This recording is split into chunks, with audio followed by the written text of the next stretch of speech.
Hello again, it's Rob Sarmanian from Oakson, and today we are in East Bridgewater, Massachusetts for another Perc-Rite Drip Dispersal installation.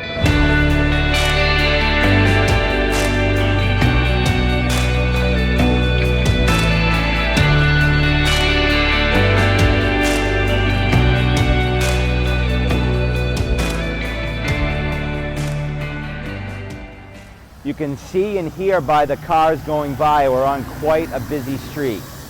And being in the downtown area, you can imagine the lot is probably not very big. So we're standing across the street from the house, which has very limited access. A very small, narrow driveway that has access to the backyard, which is otherwise cut off completely. So today is going to be one of those installations where we're going to be working our way out. So limited access, keeping it low profile, and just taking it one step at a time is on the agenda today. So let's go build a Perc-Rite Drip Dispersal System.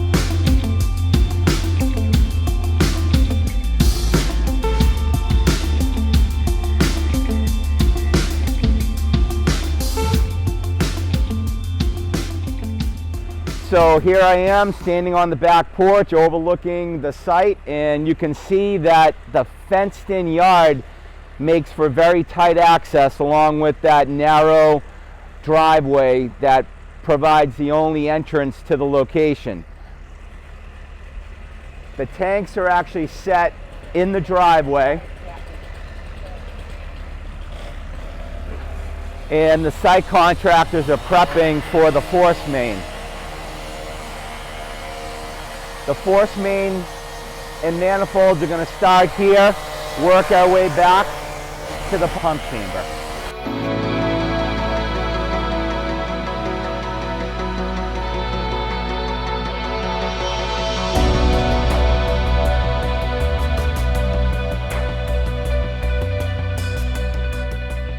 So what we built here is called a side feed manifold.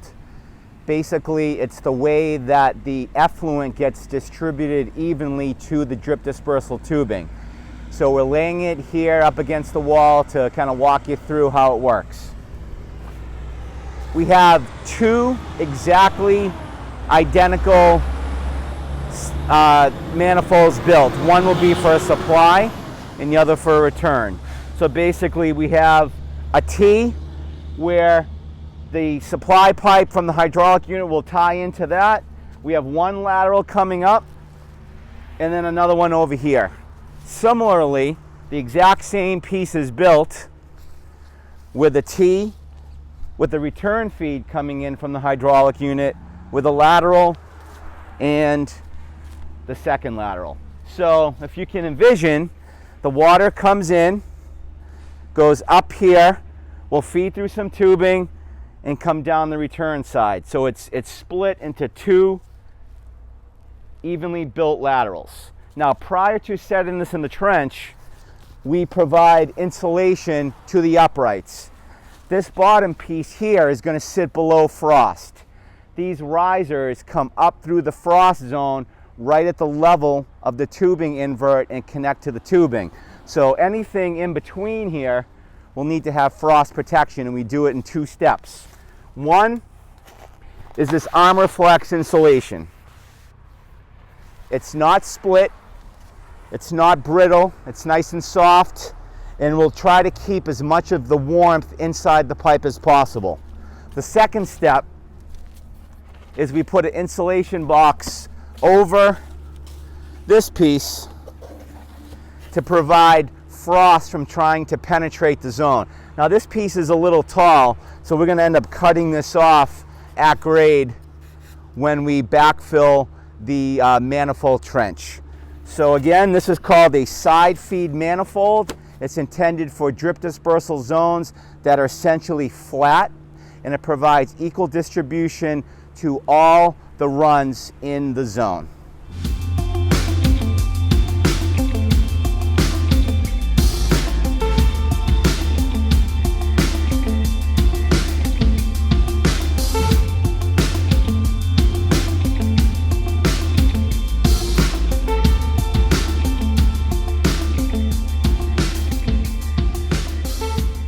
side feed manifold has been dropped in the trench, and now we're orientating the vertical risers to where the tubing is going to lay out in the field.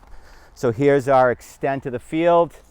You can faintly see a paint mark in the sand. Those represent where each of the 8 runs of drip dispersal tubing will be laid in the sand. So here's one upright that's directly in line with the first piece. We move down the trench. Here is the second lateral, the second manifold, which would be the return one. First lateral for that, lining up directly with the 4th piece of tubing. So we have a feed, a loop, and a return. We have the second feed for lateral 2, a loop, and the return. So all of these are directly in line for where they need to be. The last step before we backfill is we're going to take those insulation boxes and slide them over each of the 4 risers. Now, attached to these manifolds are 1-inch extension of the PVC, and those are going to tie into the hydraulic unit here. So we have our supply and return coming off the hydraulic unit that will tie into those 2 lines that will provide equal distribution through the manifolds into the drip dispersal tubing.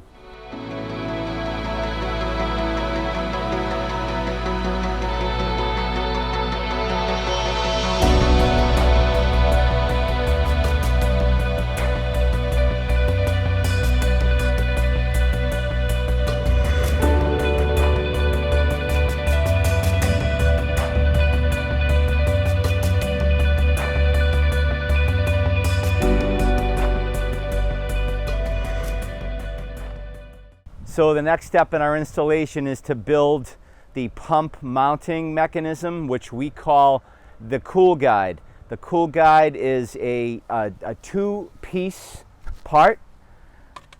The inner sleeve and collar goes over the pump itself. In the outer part, we make a casing that the pump actually slides down into. This part sits on the bottom of the pump chamber, and these holes provide sump in case any solids were to accidentally carry over to the pump chamber. It provides sump for those solids, so the intake of the pump draws from the middle of the effluent in the pump chamber, which technically should be, the most settled or cleanest. So now we're going to, assemble this and put it all together. The cap comes off, so I'm just going to pop that off.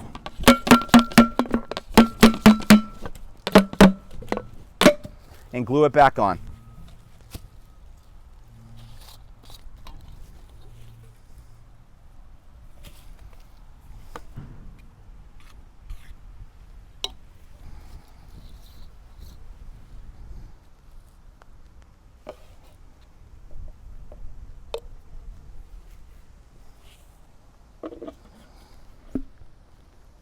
So the cool guide, this part Oakson supplies, and then this is going to actually be attached and glued into a 6-inch piece of SDR35 with a bell end. So we're going to attach these two to make a long pump casing that will cut to the proper length of the depth of the pump chamber and get it ready to secure.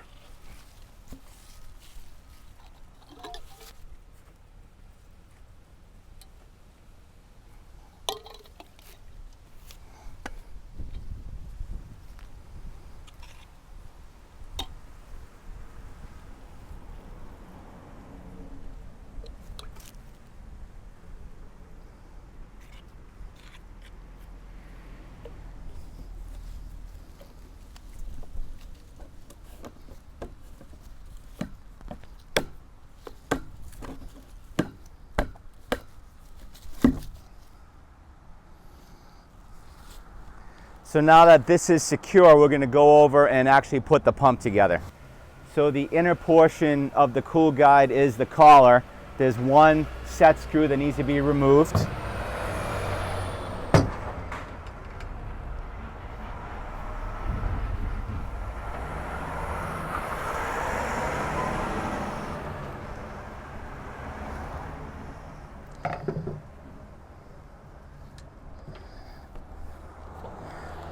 This just taps off the top. And on the inside of this collar is a threaded male adapter, which is actually going to screw and thread into the pump.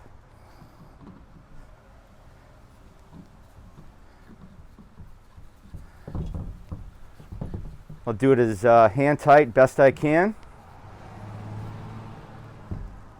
Then grab the channel locks and torque it down a little bit. Not too tight, but just enough to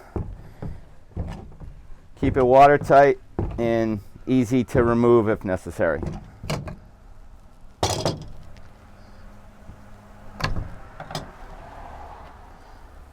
Now the pump cord is going to feed up through the collar.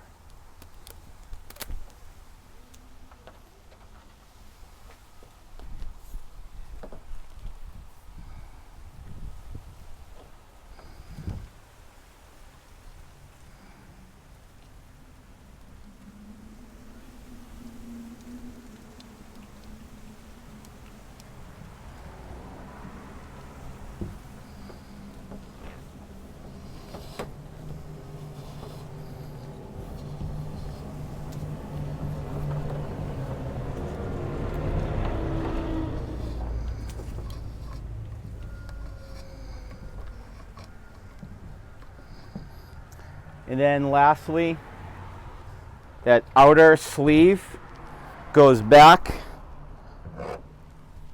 to where it was in the beginning.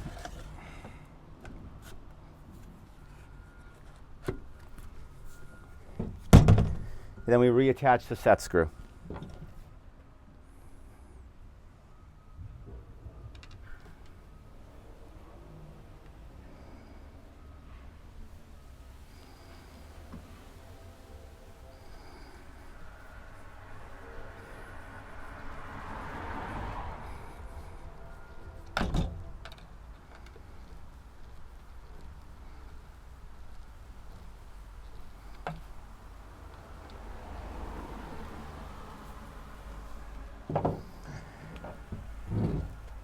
Now the cap has a fitting that you're going to glue your 1.5-inch pump supply into, so we can do that now.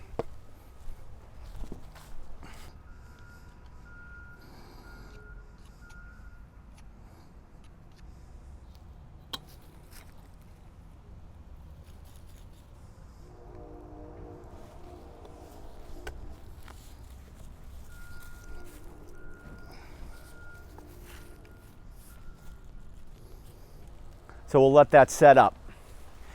Now, the last thing we're going to tackle is this long 6-inch pump casing. We need to cut it to length and also cut in a notch so we can secure it to the riser of the pump chamber. Now, I already pre-measured my lengths and the depth of the floor of the pump chamber all the way to where the cover is going to go. So we'll transfer those measurements.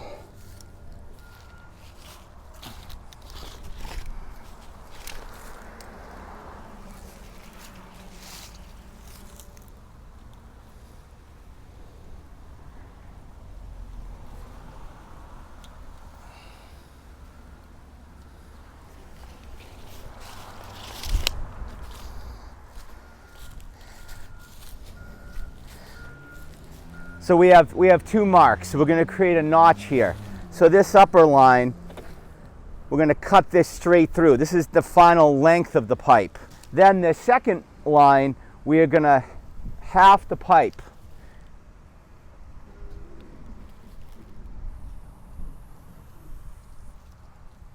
So by cutting half of this out, we can secure this piece to the riser and yet still be able to drop the pump down the shaft and connect it to the hydraulic unit.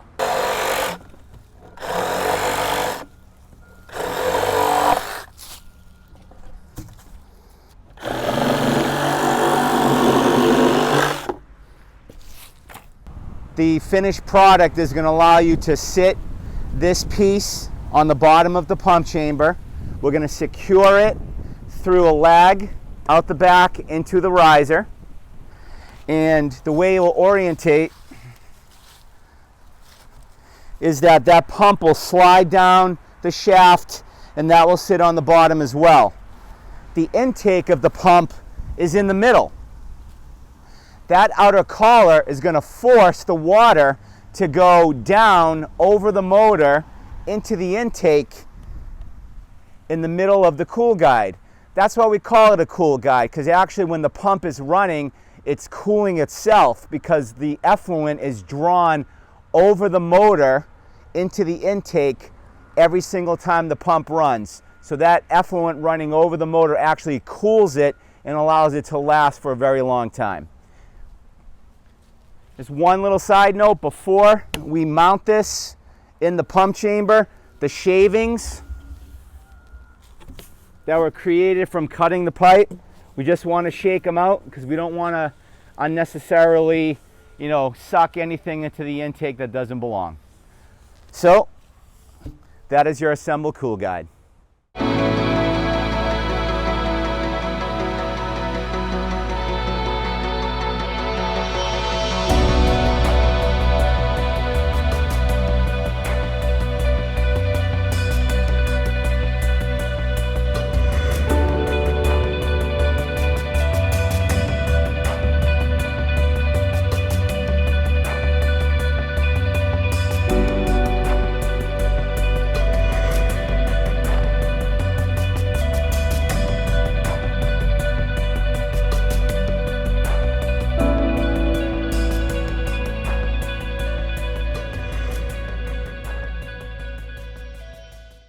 So our system is completely built and we're ready for the clean water startup.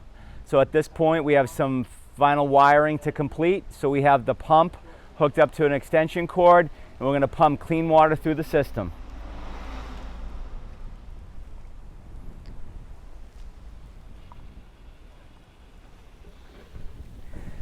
The first line that comes out is the supply.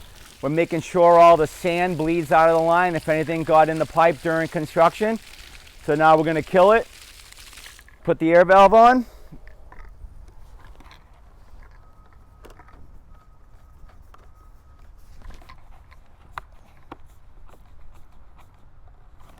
Turn the pump back on, and now we're going to fill all the lines, and it'll bleed out the return side.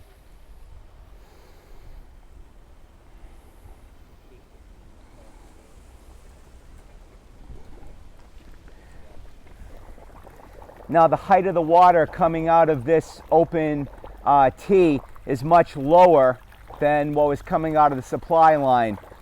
That's because there is friction loss now going through the tubing as it makes its way back out the return. So that's why we have less of a spout coming out of the fitting. That looks pretty clean, so we're going to kill the pump, put on the final air valve.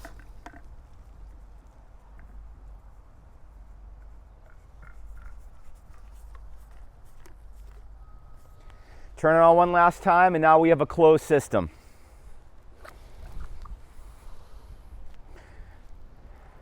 So all the lines are filled, and we will see dripping coming out of the emitters.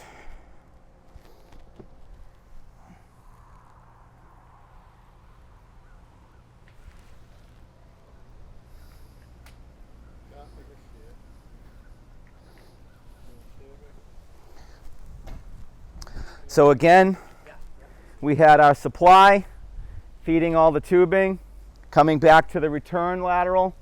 Same thing, another supply feeding this half of the tubing, going to the return lateral. The air valves, there's one on a supply and one on the return, so it bleeds the air out during every pump cycle. And when the pump shuts off, it allows air to enter the system and evacuate the remaining effluent from the drip dispersal tubing. So now that the drip field is complete, we are going to do our requisite flow meter check and check the flow rate going through the system. So the amount of tubing that's been installed based on the emitters and whatnot, the gallon per hour rate on the tubing, we should have a flow rate of 2 gallons per minute. So if you look at that dial, middle bottom, each revolution means 1 gallon. So if you like to start your timer and time it yourself, looks like to me it is spot on 2 gallons per minute. And as we've discussed on some previous videos, this flow meter provides a great diagnostic tool, not only during startup, but during the longevity of the system. Every gallon that gets pumped into the drip dispersal field gets tabulated on the odometer, portion of this flow meter. So, today being November 5th, we can mark down the amount of gallons that are registered on the flow meter. 1 year from now, we can check that number and do a calculation on what the daily average was over that 365 days or 400 days, whatever the interval might be. So that provides a great way of actually calculating what the average daily use is during inspection periods. And during every visit here, over the course of the system, we'll perform the same flow rate check to make sure that the system is operating as efficiently 5, 10, 20 years from now as it is performing right at this moment. And that's because the filtration part of the hydraulic unit keeps the tubing clean. The filter back flushes every single pump cycle, and the drip tubing itself gets cleaned through the return valve that's on there. So despite this being an effluent dosing system, there are great measures built into this technology to make sure that this is a long-term solution. So we'll see you, 20, 30 years down the line. Signing off from East Bridgewater, this is Oakson, Rob Sarmanian. Have a good one.